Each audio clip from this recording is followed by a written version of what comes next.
How did mankind come into existence? Is it the result of purposeful creation?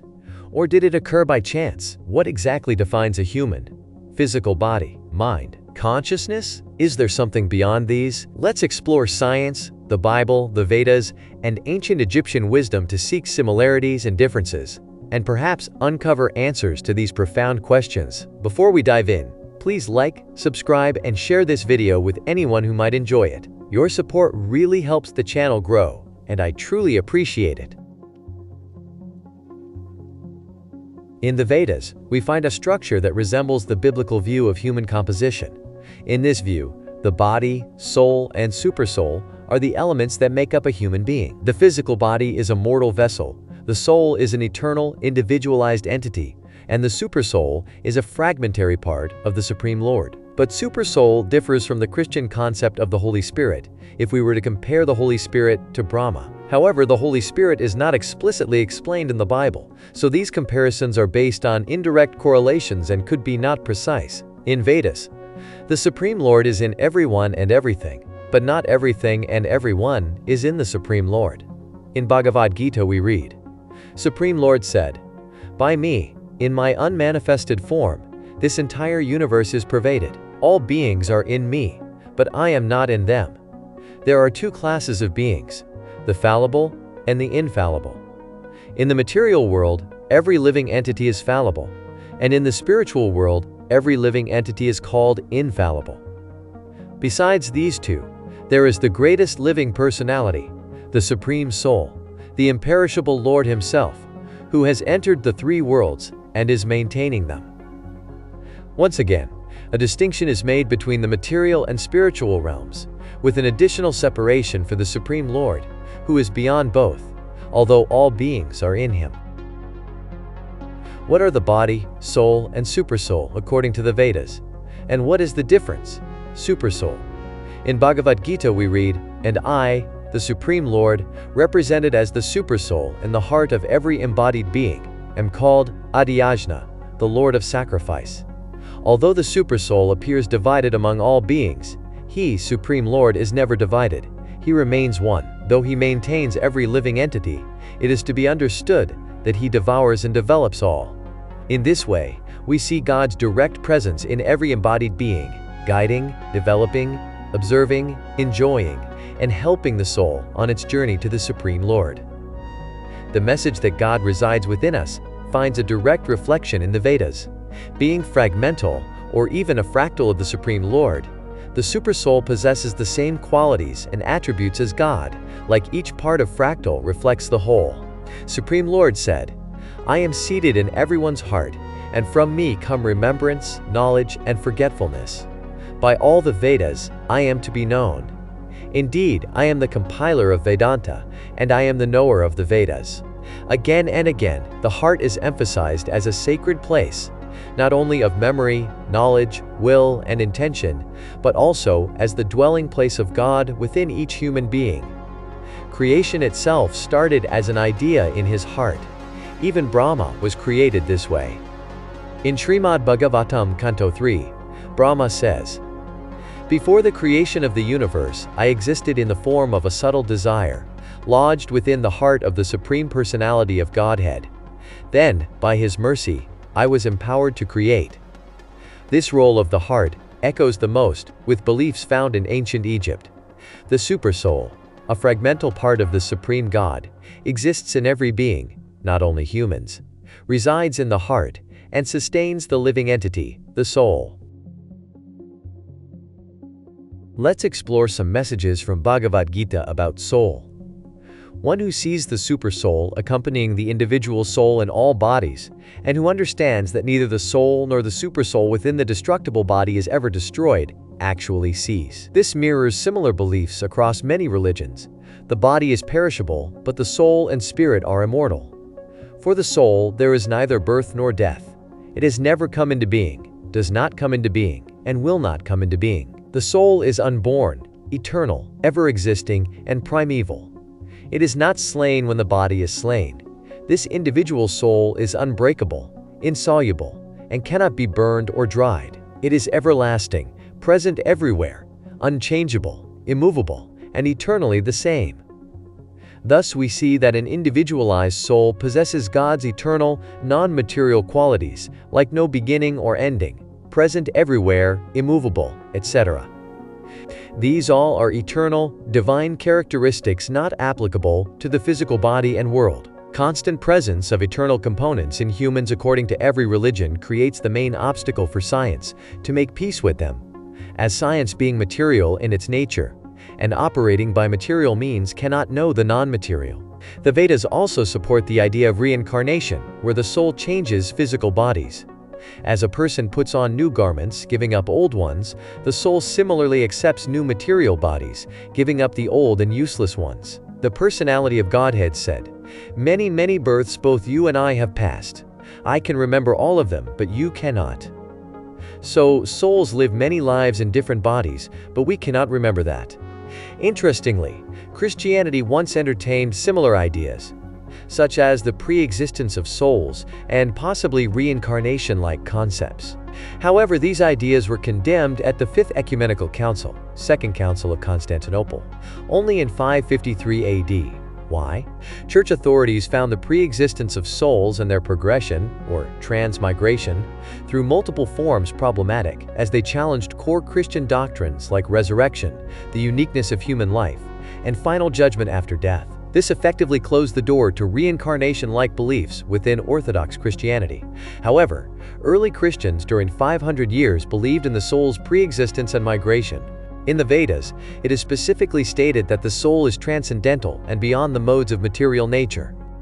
The imperishable soul is transcendental, eternal, and beyond the modes of nature. Despite contact with the material body, the soul neither does anything nor is entangled. These modes are goodness, passion, and ignorance. Goodness brings knowledge and happiness. Passion brings desire and lust, which, when unfulfilled, give rise to anger and greed. Ignorance causes madness, delusion, and laziness, blocking the path to knowledge and happiness. Thus, the soul is not entangled with them and cannot interact with these modes. It needs body and mind for that, where the mind is a separate creation in the world creation process. You can learn more about these modes and their role in world creation in my other video, linked in the description.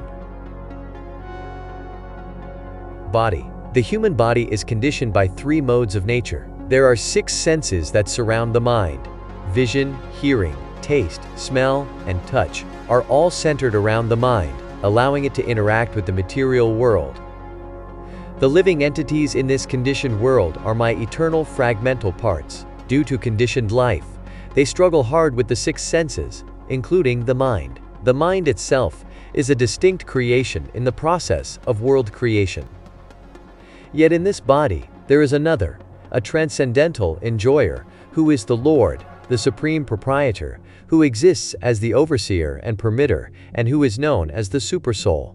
Does it mean the Supreme Lord needs living beings to enjoy? What was the purpose of creating them at all?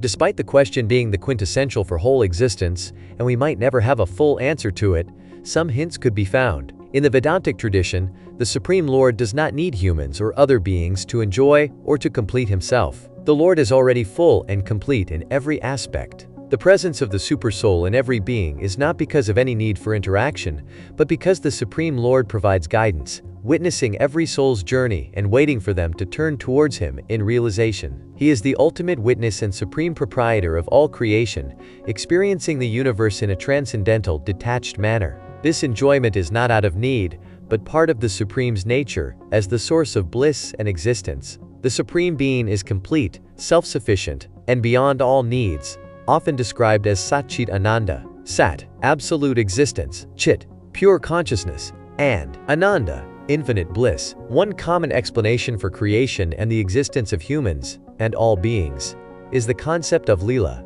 the divine play of the Supreme. Creation is not seen as an act of necessity or obligation, but as a spontaneous expression of divine joy or creative energy. The Supreme Lord doesn't need beings to enjoy the material world.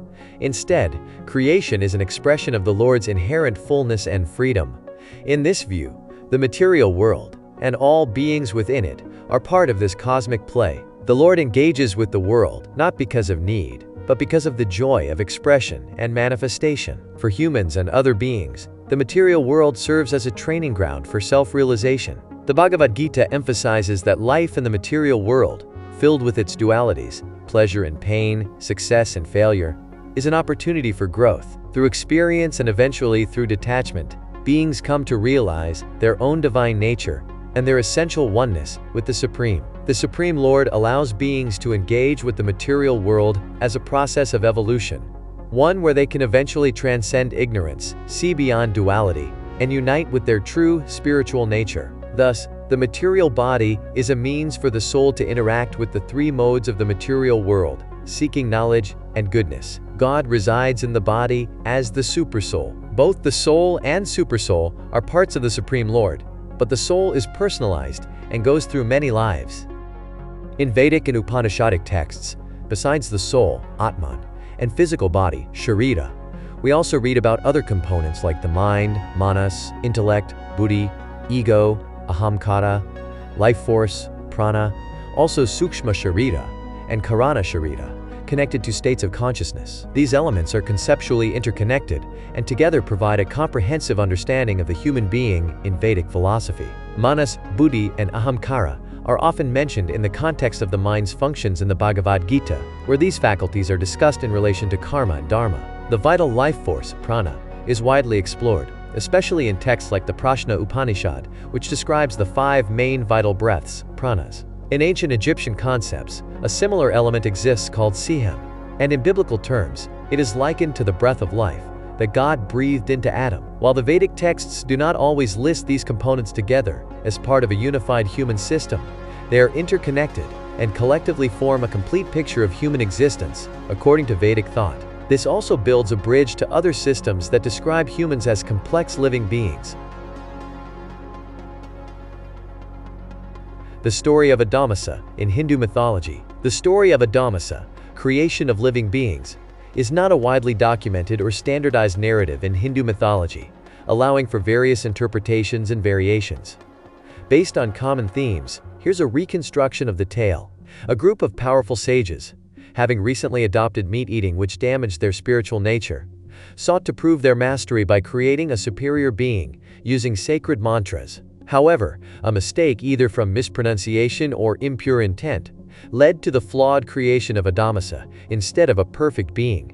Adamasa was strong and intelligent, but had a distorted sense of morality, often portrayed as either monstrous or tragic. The sages realized their pride and shift in lifestyle had corrupted the ritual, turning Adamasa into a moral lesson on the dangers of hubris and spiritual impurity. In some versions, Adamasa causes destruction due to his flaws or struggles with his identity, seeking redemption. He is eventually subdued or transformed, possibly by divine intervention, becoming either a cautionary figure or a guardian of certain knowledge. In some accounts, the sages attempt to rectify their mistake by creating a second being, either a companion or an opponent to Adamasa. This second being embodies wisdom and purity, intended to balance Adamasa's chaos, reflecting the Hindu concept of duality. The story may end in a struggle between Adamasa and this new being, with outcomes ranging from reconciliation and balance to the destruction of one or both. Besides showing the possibility of human creation itself, the tale of Adamasa emphasizes the complexity of such creation, the importance of spiritual integrity, and the consequences of moral failings. It explores themes of duality, creation, and balance, serving as a reminder of the need for humility and mindful spiritual practice. Does this story remind you of something? It bears similarities to the biblical story of Adam's creation. Both narratives revolve around the creation of a unique being and touch on themes of imperfection, morality, and the consequences of creation. To make it even more startling, it should be said many cultures across the world have myths and stories about the creation of humans from soil, ash, or clay. Here are some prominent examples. In the Babylonian creation epic, humans were created by the god Enki, also called Ea, and the goddess Ninhursag. They fashioned humans from clay mixed with the blood of the slain god Kingu to serve the gods. In Greek myths, the titan Prometheus is said to have created humanity by fashioning them from clay. He then stole fire from the gods to give them life and intelligence. The Egyptian god Khnum was believed to have created humans from clay on a potter's wheel. He shaped their bodies from the Nile's silt and molded them in their final form. In Chinese mythology, the goddess Nuwa is credited with creating the first humans. She molded them from yellow earth, giving them life and setting them on the earth to populate the world. In Inca mythology, the god Viracocha is said to have created humans from clay. According to Inca myths, he first made a race of giants from stone, and then a smaller race of humans from clay, which were brought to life through his breath. In Yoruba belief, the god Obatala is responsible for molding humans from clay. After forming them, the supreme deity, Olodumare, breathed life into the clay figures. Various Native American cultures have myths involving the creation of humans from clay, or earth. For example, the Cherokees believe that humans were fashioned from red clay by the Earth Mother. In some Polynesian traditions, such as those in Hawaii, the god Kane formed the first human, a man named Kumuhonua, from red clay, and breathed life into him.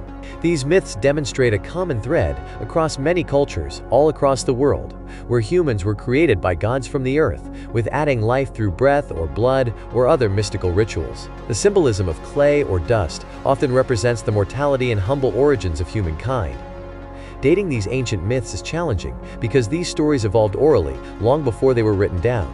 However, we can estimate approximate periods when these myths were first recorded or were likely part of an established tradition. A rough timeline for the creation myths mentioned could be from 2,000–3,000 years BCE for Egyptian and Babylonian to 1,000 years CE for Polynesian and North-South American, means thousands of years and miles distance. Thus, common myths existed all over the world at the period when supposedly cultures had no apparent contact with one another. Their striking similarities are difficult to ignore. These recurring themes of humanity being molded from clay, earth, or ash could suggest that these myths stem from a common source of knowledge, or perhaps even pointing to a real historical event. Some daring alternative versions suggest viewing these creation stories as if Homo sapiens were not created by the supreme God, but were instead the result of genetic experimentation by an earlier advanced civilization. These beings, perceived as gods by early humans, may have played a direct role in shaping species as part of a larger plan. Rather than dismissing these myths as pure fiction, they could represent a forgotten chapter in human history, offering valuable clues to human origins. I hope you enjoyed this video and discovered some new and captivating ideas today. You can find other parts linked in the description. I am deeply grateful to everyone who supports me. If you haven't yet and would like to, please support me by links below or by using the super thanks button on YouTube. Thank you for every like, comment, and subscription. See you in my next video.